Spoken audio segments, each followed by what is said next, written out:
തന്റെ എത്രാമത്തെ പാട്ടാ? 1 2 3 4 ഒന്നാമത്തെ. ആദ്യമായിട്ട് പാടാൻ വരുമ്പോഴെങ്കിലും സമയത്ത് വരണം എന്നുള്ളത് അറിയാൻ പാടില്ലേ? ദാസേട്ടനൊന്നും എന്നോട് ഇങ്ങനെ കാണിച്ചിട്ടില്ല. അതെനിക്കറിയില്ല സാർ. ഒരു പാട്ടുകാരനും വേണ്ടി എന്റെ ഈണമോ വരികളോ ഞാൻ മാറ്റുന്നതല്ല. മാറ്റരുത് സാർ, ഒരിക്കലും മാറ്റരുത്. സോങ് വളരെ ടഫായിരിക്കും. അതെനിക്കറിയാലോ. സാറിന്റെ ഒരു ടഫിന് വേണ്ടിട്ട് ഞാൻ വെയിറ്റ് ചെയ്ത്. മലയാളത്തിൽ സാറ് പുപ്പുലിയാണല്ലോ. ഈ പാട്ടോടുകൂടി മലയാള സിനിമ ഞെട്ടിത്തടുത്ത് പോണേ. Ganesha all the best my boy. Mister Avinash, തന്റെ കരിയർ ആണ് കേട്ടോ ആ തുണ്ട് കടലാസിൽ. സാറേ, ഇതന്നെയാണ് ലിറിക്സ്? അതെ, അതും ഞാൻ തന്നെ എഴുതിയതാണ്. ടഫാണെന്ന് ആദ്യമേ പറഞ്ഞതല്ലേ. കുട്ടനെന്നൊരു കുട്ടി, കുട്ടിക്കുണ്ടൊരു പട്ടി, കിട്ടനെന്നൊരു പട്ടി, പട്ടിക്കുണ്ടൊരു കുട്ടി.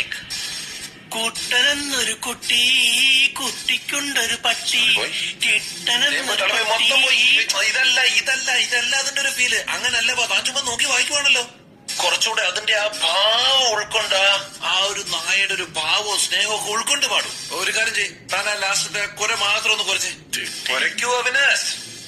ശ്രുതിയില്ല പോയി. ഇത് പരിചയമില്ലാത്തവരെ കാണുമ്പോ കുടിച്ചുപെട്ടി കുരയ്ക്കുന്ന കുരയാ.